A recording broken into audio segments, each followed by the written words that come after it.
দেবাঞ্জনাকে হাতে নাতে ধরে লক্ষ্মী প্রতিমার পাথর মূর্তি উদ্ধার করলো সুধা। হ্যাঁ বন্ধুরা, আমরা এমনটাই দেখতে পাবো শুভ বিবাহ ধারাবাহিকের আগামী পর্বগুলোতে। ফাঁদ পেতে সুধার ক্ষতি করতে গিয়ে ইমন নিজেই নিজের পাতা ফাঁদে পড়ে যায়। কাতলা সুধার বদলে ইমনকে অজ্ঞান করে ভ্যাটের গাড়িতে তুলে দেয়। আর সুধা বেশ বুঝতে পারে কেউ একজন আছে যে তাদের ক্ষতি করতে চায়।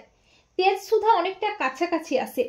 এরপর কেকের মধ্যে হঠাৎই সার্থকের নাম লেখা আছে দেখে তেজ আবারও সুধার উপর রাগ দেখাতে থাকে।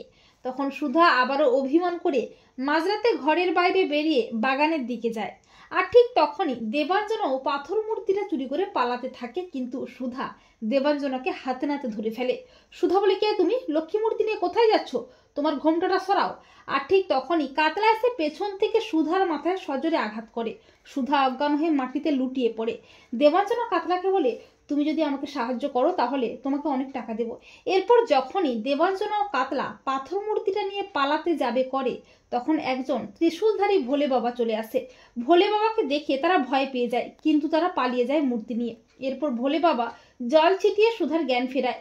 ভোলে বাবা সুধাকে বলে, মা, শয়তানদের বিনাশ করে তোমাকে উদ্ধার করতে হবে লক্ষ্মী প্রতিমা, আর এই ত্রিশূলটা নাও, এটাই তোমাকে সব বিপদ থেকে রক্ষা করবে। এই বলে চলে যায় ভোলে বাবা। তেজ বলে, সুধা আপনার কি হয়েছে? আপনি ঠিক আছেন? সুধা বলে, মিস্টার বসু মল্লিক, লক্ষ্মী মূর্তিটা কারা যেন চুরি করে পালিয়েছে, আমাকে এক্ষুনি যেতে হবে উদ্ধার করতে। এই বলে সুধা ত্রিশূল হাতে নিয়ে রণচণ্ডী রূপে ছুটতে থাকে। একটা সময় দেবাঞ্জনা ও কাতলা সুধার কাছে হাতে নাতে ধরা পড়ে। সুধা কাতলাকে বেদম ধোলাই দেয়। সুধা বলে, ছোট কাকিমণি, তুমিই তার মানে এতদিন ওই মূর্তি সরিয়ে রেখেছিলে, তুমি চুরি করে পালাচ্ছ। সুধা বলে, দাও, মূর্তিটা আমাকে দাও। দেবাঞ্জনা মূর্তিটা দিতে না চাইলে সুধা ত্রিশূলধারী রণচণ্ডী রূপে দেবাঞ্জনার সামনে দাঁড়ায়। আর সুধার রণচণ্ডী রূপে ভয় পেয়ে দেবাঞ্জনা পাথর মূর্তিটা সুধার হাতেই তুলে দেয়।